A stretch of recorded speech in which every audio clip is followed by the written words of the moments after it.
ఒక ఎగ్జాంపుల్గా చెప్పాలంటే ఐ మీన్ నా మైండ్ సెట్ ఎలా ఉండిందంటే, ఒక ఉదాహరణకి చెప్పేస్తాను.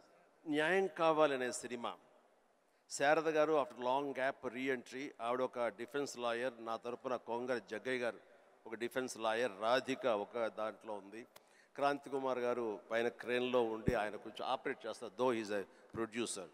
అండ్ 300-400 మంది, ఇప్పుడు ఇక్కడ ఎంతమంది ఉన్నారు ఈ హాల్లో అంతమంది జూనియర్ ఆర్టిస్ట్ తోటి ఉంది. అది లాస్ట్ వర్డిక్ట్ ఆ న్యాయం కావాలి సినిమాకి. సో అందరూ రెడీగా ఉన్నారు, నేను బయట ఉన్నాను.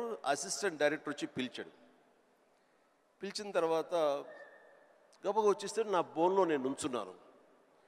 అందరూ ముందు ఆయన, ఏంటండి మేము కూడా పిలవాలా, వచ్చి కూడా పడి ఉండారా మీరు, ఏంటంట అప్పుడే సూపర్ స్టార్ అనుకుంటున్నారు మీరేమన్నా, ఉండండి ఇది పెద్ద పెద్ద యాక్టర్లు లేరా, జగ్గయ్య గారు శారద గారు అనేసరికి ఒక్కసారి గుండె పిండేసెట్ అయింది విజయ్. ఇందులో నా తప్పే ఉంది, బయటే ఉన్నాను, ఫ్లోర్ బయట, వాళ్ళు పిలిచారు, వచ్చాను, కూర్చున్నాను, ఎదురు తప్పేంటి, ఎందుకు అలా అరుస్తాడు, పైగా క్రెయిన్ పైన ఉండేసరికి ఆయన అరుపులు అందరికీ వినపడుతున్నాయి. అలాగే కామ్ అయిపోయాను. ఆ రోజు మధ్యాహ్నం భోజనం చేయబుద్ధి కాలేదు. సాయంత్రం ఇంటికి వెళ్ళిపోయిన తర్వాత నా ల్యాండ్ ఫోన్ ఫోన్ వచ్చింది. నేనే క్రాంతి కుమార్ని మాట్లాడుతున్నాను. చెప్పండి సార్. ఏం లేదు, శారద జ్ఞాపక శక్తి లేకో ఏమో తెలియదు, ఫిల్మ్ తినేస్తుంది. అప్పట్లో కోట 400 లేదా 500 అడుగులు మాత్రమే ఇచ్చేవాళ్ళు రోజుకి. ఆయన స్ట్రెస్లో ఆయన ఉన్నాడు, ఆయన కోపాన్ని దాన్ని నా మీద చూపించుకున్నాడు. బట్ అది కాదు నన్ను ఎంత నిర్వీర్యం చేస్తుంది, ఎంత డిప్రెస్ చేస్తుంది, ఇంతమంది ముందు నేను ఎంత అవమానానికి గురవుతాను అనుకున్నాను. కానీ ఆయన అన్న మాటలు, అవమానం అన్నీ పక్కన పెట్టి ఒక్క మాట మాత్రం నా మైండ్లో ఉండిపోయింది. అప్పుడు మీరు సూపర్ స్టార్ అనుకుంటున్నారా అని. ఎస్, అయి చూపిస్తా.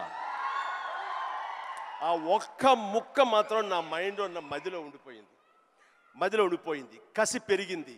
ఈ అవమానాన్ని, దాన్ని ఆయన మీద రెవెంజ్ తీర్చుకునే కంటే కూడాను దాన్ని నేను ఎదుగుదలకు నా స్టెప్స్గా నేను వాడుకున్నాను. ఇది వాస్తవం విజయ్. ఇలాంటివి చాలా జరిగినాయి. నా అవమానాలు కూడా నాకు అనుకూలంగా మార్చుకున్నాను. అందుకని నా ఎవరి మీద ద్వేషం లేదు. ఎవరు ఏమన్నా సరే, ఏ చవాకులు పేలినా సరే ఇలా కూర్చొని నవ్వుకుంటూ ఉంటాను. సార్, ఎందుకంటే ఎంత హార్డ్వేర్ వచ్చాడు నాకు మాత్రమే తెలుసు. అంత హార్డ్వేర్ వచ్చాడు నాకు ఇవన్నీ తట్టుకోవు, నా దాకా రాదు. That's it. ఇప్పుడు మీరు కూర్చొని మీ రీల్ పడుతుంటే ఇంద్రాలో మీరు చూసింటారు, చూడాలనిలో మిమ్మల్ని మీరు చూసినప్పుడు మీకు ఏమనిపిస్తుంటుంది సార్? ఇప్పుడు ఇంద్రాలో షోరీల్లో మీరు చేసిన, ఇప్పుడు 25 years నుంచి లాస్ట్ 25-30 yearsలో మీ సినిమాలన్నీ డిఫరెంట్ ఏజ్ గ్రూప్లో మీ మెంటాలిటీ డిఫరెంట్గా ఉండింటుంది.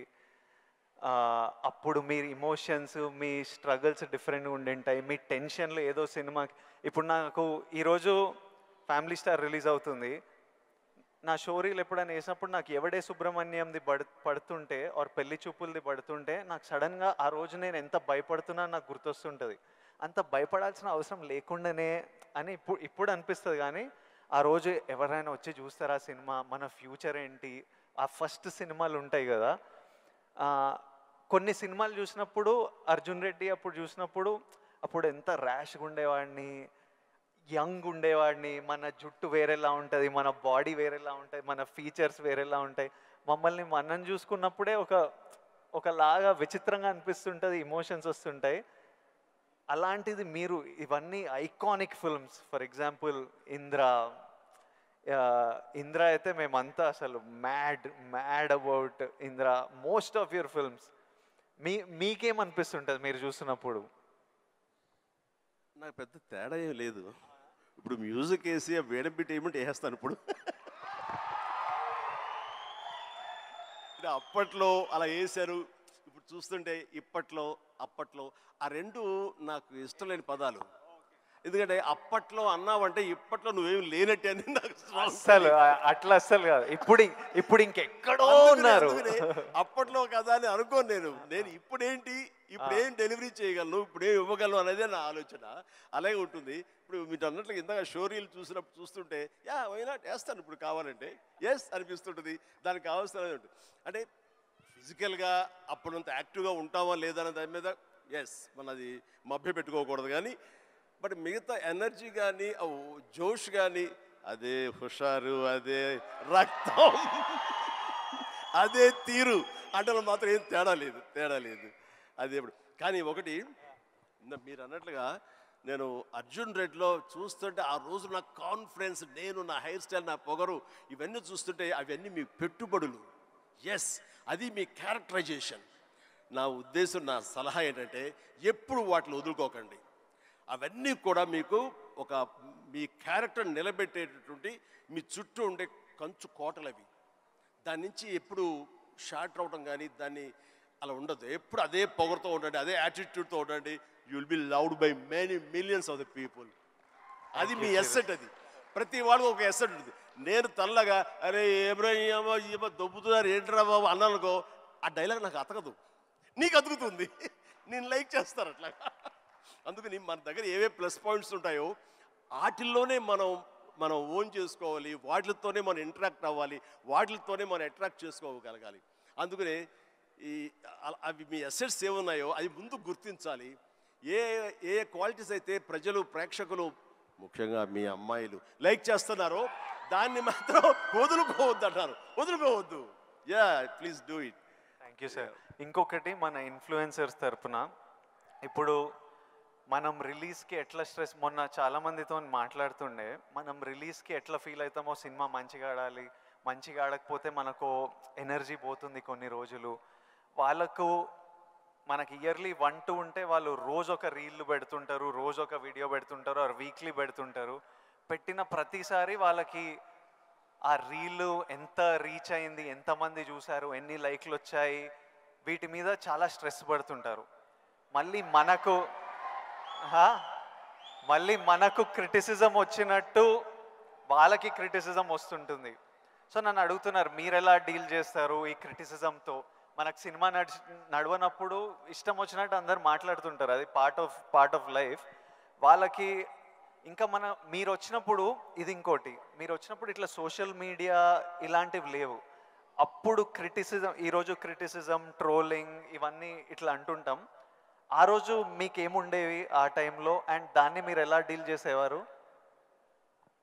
విజయ్, దీనికి కూడా నాకు జరిగిన ఒక సంఘటన చెప్తాను.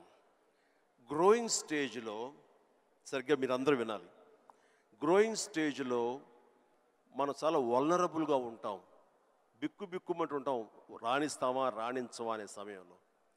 ఇలాంటి సమయంలో మనం ఎప్పుడు కూడాను పాజిటివ్ అట్మాస్ఫియర్ ఉన్న చోట మాత్రమే ఉండాలి. అది ఏర్పరచుకోవటం మన చేతుల్లో ఉంది. నేను ఇంకా సినిమాలు స్టార్ట్ అవ్వలేదు, పాండీ బజార్, టీ నగర్, మెడ్రాస్, అక్కడ ఒక ఏరియా ఉంటుంది. అక్కడ చాలామంది సరదాగా ఈవినింగ్ కబుర్లు చెప్పుకోవడానికి వస్తారు. వచ్చినప్పుడు వాళ్ళ దగ్గర నేను సరదాగా వెళ్తే ఒక ఫ్రెండ్ తీసుకెళ్ళాడు, రా సరదా కూర్చొని ఒక టీ తాగి వచ్చేద్దామని. ఏంట్రా మీ ఫ్రెండా, ఎవరు, ఏం పేరు? శివశంకర్ వరప్రసాద్ అండి. ఆహా, ఓకే, ఏంటి సినిమాలో వేషాలు వేద్దామనా? అవునండి. అబ్బో ఏ వేషాలు అంటే, అవకాశం ఉంటే హీరోగా చేద్దామని. రే ఇట్లారా, వీడు ఎంత అందంగా ఉన్నాడు చూడు, వాడు ఫోక్లోర్ ఫేస్, ఎంత చక్కటి ముక్కు ఎక్కువ, వాడికే దిక్కుద్ది వాడు లేదు, ఈయన హీరో అయిపోతాడట. అరే బాబు, మేమంతా అదే పరిస్థితి రా, చాలే అన్నాడు.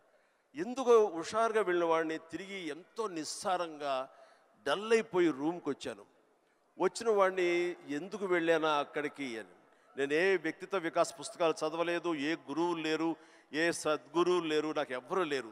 ఆ టైంలో నా ఆంజనేయ స్వామి, నేను ఇంటరాక్ట్ అవుతాను, చేసుకుంటాను, నా బాధలు ఆయనతో చెప్తాను, ఆయన నాకు సమాధానం చెప్పినట్లుగా నాకు అనిపిస్తుంది, ఆ సూచనలు తీసుకుంటాను, తద్వారా అలాగే నేను వెళుతూ ఉంటాను. నేను ఎవరు వెళ్ళమన్నారు అక్కడికి?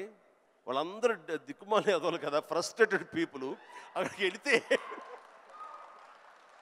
వెళితే నీకు ఉత్సాహం వచ్చేస్తుంది అనుకుంటావా? మన ఇద్దరం కూర్చున్నాం కదా, మన ఇద్దరు సరదాగా మాట్లాడుకుంటున్నాం కదా, నేను ఎంకరేజ్ చేస్తున్నాను కదా, ఎవడెళ్ళమన్నాడు రా అని. అవును స్వామి, తప్పైపోయింది, నేను వెళ్ళకూడదు, చిచ్చి చాలా